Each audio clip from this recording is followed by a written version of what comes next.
An officer sits alone at a cramped desk aboard the Japanese carrier Taiho on the evening of June 19, 1944. He opens the fleet logbook and carefully records a single figure. Operational carrier aircraft remaining, 35. Only hours earlier, Vice Admiral Jisaburo Ozawa's first mobile fleet had launched into battle with more than 430 planes. How does a naval force depart with hundreds of aircraft and return with barely a few dozen? The explanation does not begin in the Philippine Sea itself. It begins months before the battle, with a leather briefcase dragged from the wreckage of a crashed aircraft off the coast of the Philippines. June 6, 1944. While the beaches of Normandy erupt beneath the largest amphibious invasion ever attempted, another massive operation unfolds across the Pacific. On that same morning, Vice Admiral Mark Mitcher leads Task Force 58 out of Majuro Atoll in the Marshall Islands and points the fleet northwest. It takes nearly 5 hours for the enormous armada to clear the harbor completely. The size of the force almost defies comprehension. 15 aircraft carriers, 7 battleships, 21 cruisers, 69 destroyers, nearly 1,000 carrier aircraft. War is raging simultaneously on opposite ends of the planet, and one country is fighting on both fronts at once. Their objective lies in the Mariana Islands, Saipan, Tinian, and Guam. From airstrips on those islands, the new Boeing B-29 Superfortress can finally strike Japan itself, not remote territories, but the home islands, including Tokyo.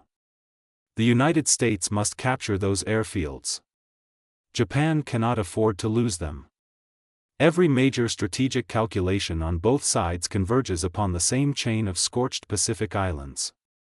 Admiral Somu Toyoda, commander of the combined fleet, commits nearly the entire Imperial Japanese Navy to the coming engagement. His message is blunt and absolute. The future of the empire will be decided in this battle. In that judgment, he is correct. In nearly every other assumption, he is disastrously wrong. March 31, 1944. More than 2 months before the battle begins, Admiral Manichi Koga, commander of the combined fleet, is flying over the Philippines during a violent storm. His aircraft disappears into the typhoon and never survives it. Koga dies. In another aircraft flying nearby is his chief of staff, Vice Admiral Shigeru Fukudome, carrying a briefcase filled with classified documents. His plane also crashes. Fukudome survives. The briefcase does not. Filipino guerrillas recover it from the wreckage and secretly deliver it into General Douglas MacArthur's intelligence network in Brisbane. The documents are translated and rushed onward to Admiral Chester Nimitz in Hawaii. Soon afterward, American fleet commanders are studying the contents themselves. Inside that briefcase is the infamous Z Plan, Japan's strategic blueprint for the decisive naval battle it intends to fight. The operational plan Ozawa later carries into battle in June, Operation Ego, differs very little from the documents already sitting in American hands. Japan is preparing to execute a strategy its enemy has already read in detail. From that moment onward, every movement Ozawa makes is effectively being watched by commanders who already understand how he intends to fight. He has no idea such an audience exists. Yet stolen plans alone are not what destroy him. Another problem has been growing quietly for years. At midway in June 1942, Japan lost 4 fleet carriers and, more importantly, many of the highly experienced aviators who flew from them. Later that same year, during the Battle of Santa Cruz and the exhausting Solomon Islands campaign, even more veteran pilots were killed. Carrier air groups were repeatedly sent ashore to places like Rabaul and Bougainville, where they were slowly consumed in endless attritional combat over jungle islands. The losses never truly stopped. Japan could still train new pilots, but experience could not be manufactured quickly. Training programs suffered from shortages of fuel, time, and resources. By 1944, Japanese carriers still possessed a handful of elite aviators, but the majority of their younger pilots had barely mastered the fundamentals of carrier warfare. American aviators entering the battle generally possess 2 years of preparation and roughly 300 flight hours before combat. Many Japanese pilots have far less. Conditions grow even worse around Japan's anchorage at Toi. American submarines prowl the surrounding waters so aggressively that when the light carrier Chitose leaves port for training exercises on May 22, the submarine USS Puffer attacks her with torpedoes. By the end of the month, Ozawa forbids large-scale flight training over open water entirely. His carrier pilots are about to enter the most critical aerial battle of the Pacific War with minimal practice. The aircraft themselves are no longer enough to compensate. The Mitsubishi A6M0 had once shocked the world in 1941. It was agile, deadly, and possessed tremendous range when flown by experts. But by 1944 it has become vulnerable and outdated, lacking armor protection and self-sealing fuel tanks. The newer Yokosuka D4Y Judy dive bomber is faster but notoriously flammable. Older D3A Val bombers are too slow to keep pace with newer formations. Japanese squadrons are now composed of mismatched aircraft flown by pilots with insufficient training. Across Ozawa's fleet, these men are preparing to face the Grumman F-6F Hellcat. The American fighter is heavier than the Zero, faster in dives, armored, protected by self-sealing tanks, and usually piloted by men with far more flight experience. The Americans also possess another secret advantage the Japanese do not yet understand: proximity-fused anti-aircraft shells. Unlike ordinary shells, these detonate automatically when they pass near an aircraft rather than requiring a direct impact. Japanese formations attacking the American fleet will fly through exploding fire that kills even when it misses. On paper, Ozawa's fleet appears terrifying. In reality, its strength has already been hollowed out long before the battle begins. American submarines begin shadowing the first mobile fleet almost immediately after it leaves Toi on June 13, carefully tracking its progress through the Philippine Sea. Meanwhile, American intelligence possesses an unusually accurate picture of Japanese intentions. One crucial part of Ozawa's strategy depends heavily upon land-based aircraft stationed on Saipan, Guam, and Rota. He expects nearly 500 planes stationed there to strike the American fleet before carrier aircraft even arrive. Those land-based attacks are supposed to weaken Mitcher's carriers first, allowing Ozawa's own long-range carrier groups to finish the job afterward. But before the invasion of Saipan even begins on June 15, American pre-invasion airstrikes have already destroyed roughly 200 Japanese aircraft on the ground and in the air. Many Japanese commanders fail to report the true scale of these losses to Ozawa. He sails toward battle believing reinforcements exist that are already gone. Aboard the American carriers, anticipation steadily grows. Sailors and aviators debate constantly whether the Japanese fleet will finally appear. On one carrier, an operations officer even wagers $1,000 with the fighter squadron that the decisive clash will happen.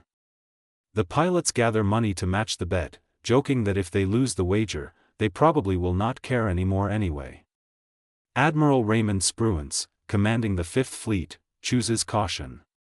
Rather than racing westward to aggressively pursue Ozawa, he remains near Saipan to shield the invasion beaches. His aviators are furious. They want immediate offensive action. They want to strike first. Spruance refuses. He will not risk exposing the landings based on uncertainty.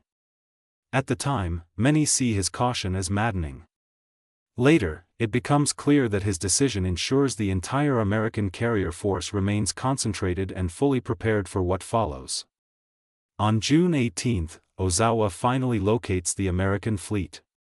Technically, he possesses the range advantage and could launch attacks immediately. Instead, he delays until dawn. Japanese pilots are not trained for night carrier landings, and Ozawa refuses to gamble with darkness.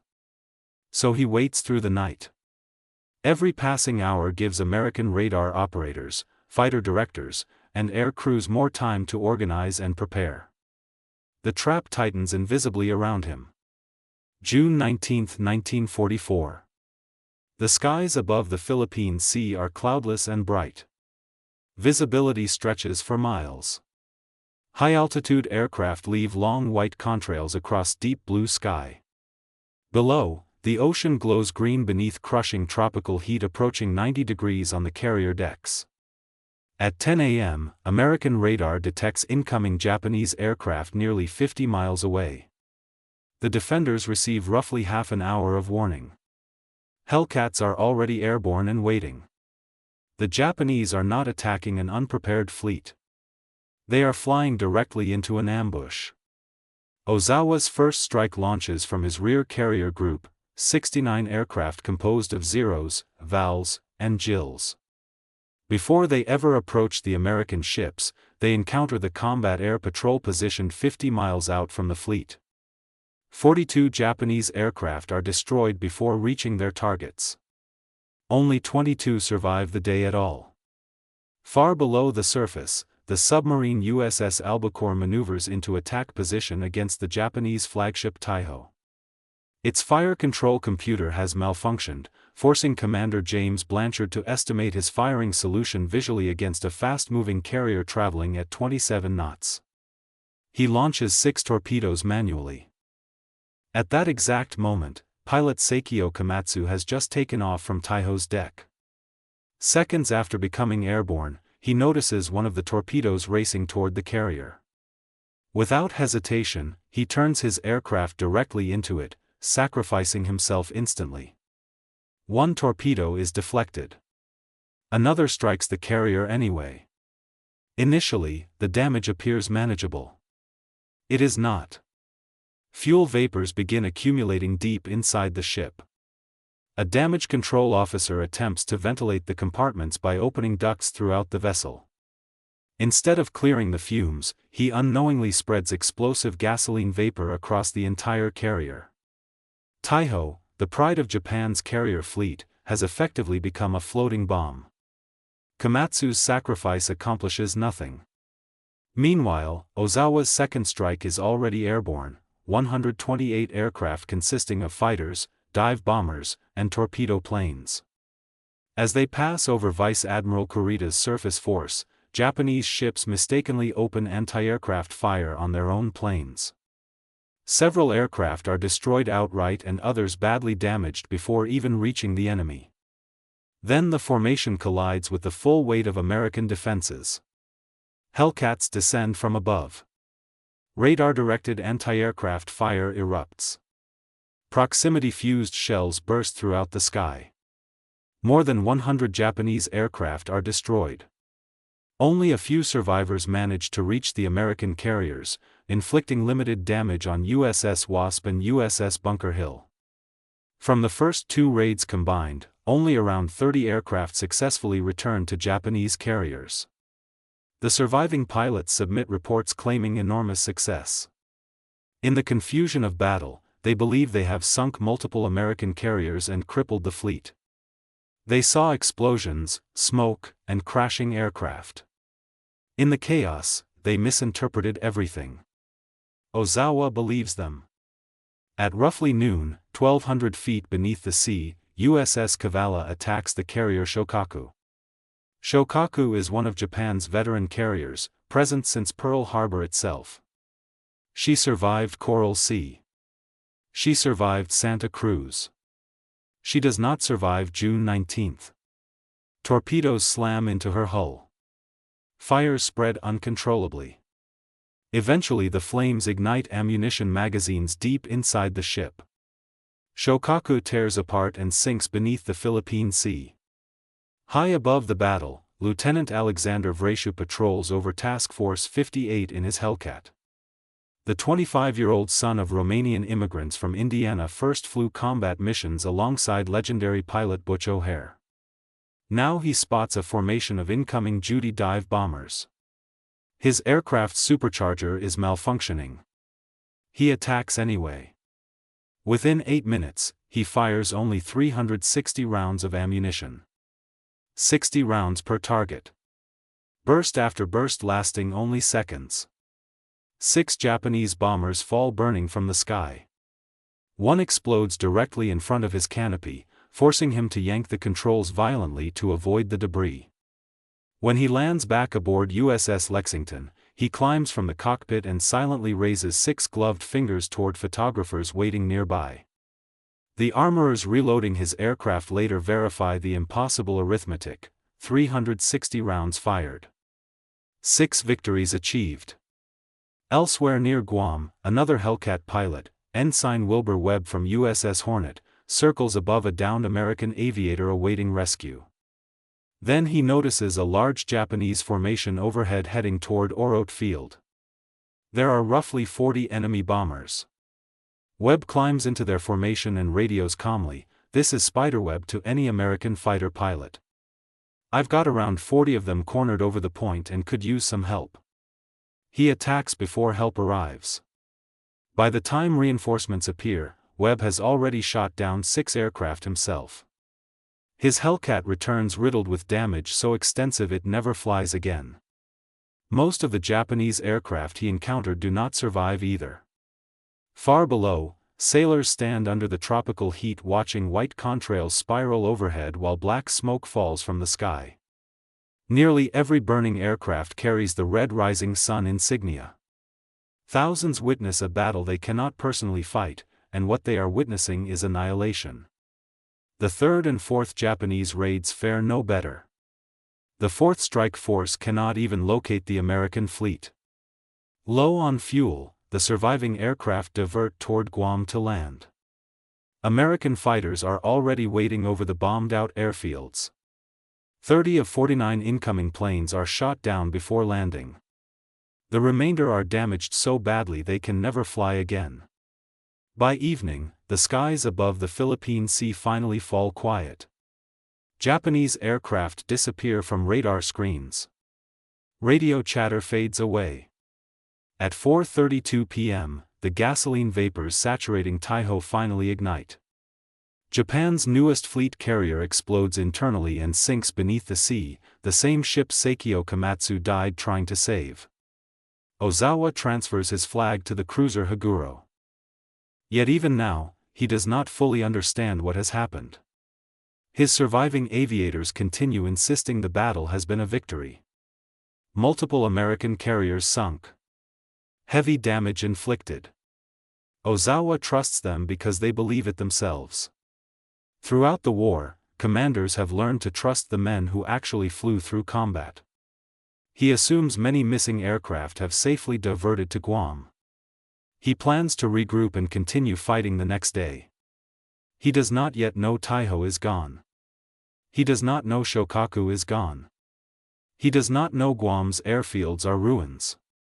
And he does not know what American commanders have known since March: he has sailed directly into battle using a strategy his enemy already understood completely.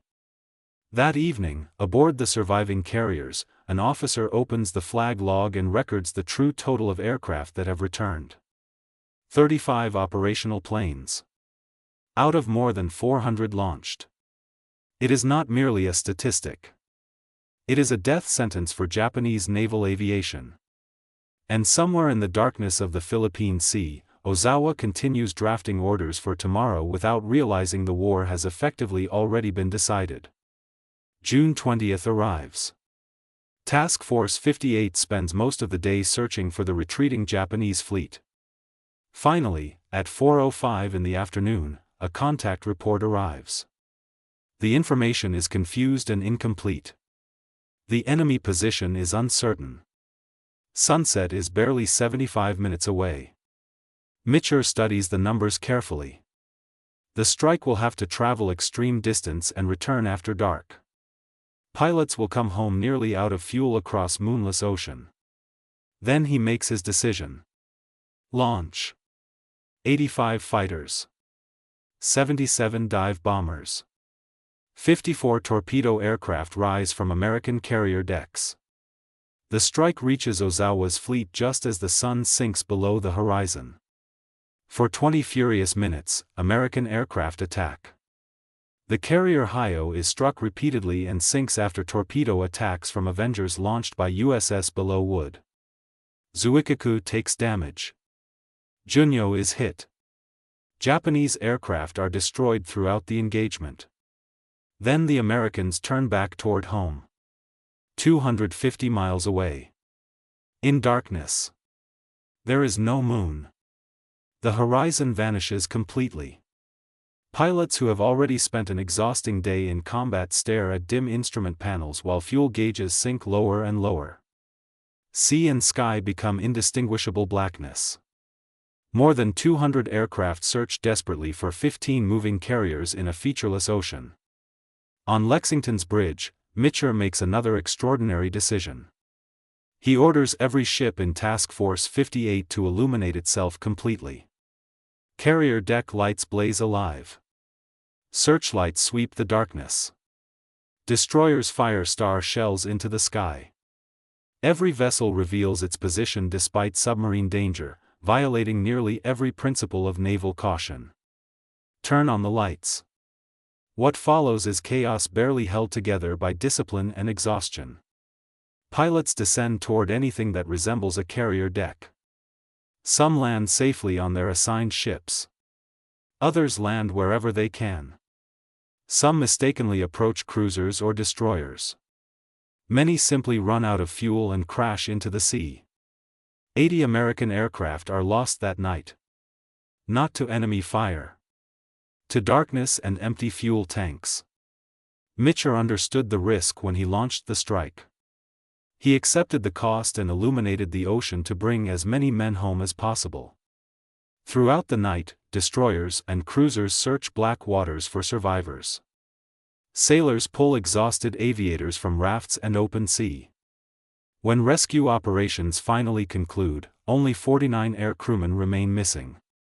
The ocean gives most of them back alive. The final tally of the battle is devastating. Over 2 days, Japan loses nearly 600 aircraft, both carrier-based and land-based combined. Exact totals vary depending on sources, but most historians place the figure between 550 and 600. 3 carriers sink: Taiho, Shokaku, and Hyo. Approximately 3,000 Japanese sailors and aviators are killed. American losses amount to 125 aircraft and 109 dead. More than half of those aircraft are lost not in combat, but during the terrifying nighttime recovery after Mitchell's sunset strike. On June 19 alone, the kill ratio approaches 12 Japanese aircraft destroyed for every American plane lost. Japanese staff officer Masatake Okumiya later reflects that the battle had been hopeless from the beginning. Poorly trained pilots in vulnerable aircraft flew a strategy already known to the enemy, without the land-based support it depended upon, directly into radar-controlled fighter defenses and deadly proximity-fused anti-aircraft fire. They were defeated before they ever left their carrier decks.